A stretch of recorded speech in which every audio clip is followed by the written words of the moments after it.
ধরা যাক আপনি একটা কাজ খুব সুন্দর করে পারেন এবং মানুষ মোটামুটি জানেও। কিন্তু সমস্যাটা হইতেছে আপনার যে সার্ভিস বা আপনার যে প্রোডাক্ট এটা আপনি আসলে বেচতে পারেন না বা বিক্রি করতে পারেন না।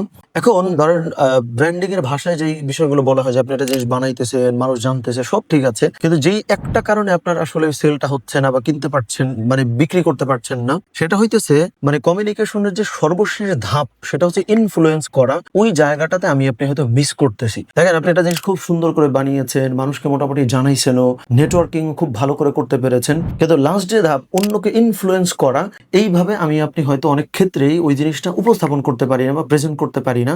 এই কারণে আমার সব ঠিক আছে, আমার নেটওয়ার্কিংও ঠিকঠাক আছে, কিন্তু আমি আমার ওই জিনিসটা আলটিমেটলি বেচতে পারি না, কারণ আমার যেই ইনফ্লুয়েন্স করার ক্ষমতা ওই জায়গাটাতে আমি দুর্বল। আবার আপনি লক্ষ্য করবেন অনেকেই আছে যে খুবই ইন্ট্রোভার্ট, মানুষের সঙ্গে খুব একটা মিশতে পারে না, কিন্তু কোনো কোনো ক্ষেত্রে আমার আপনার থেকে সে অনেক বেশি সফল।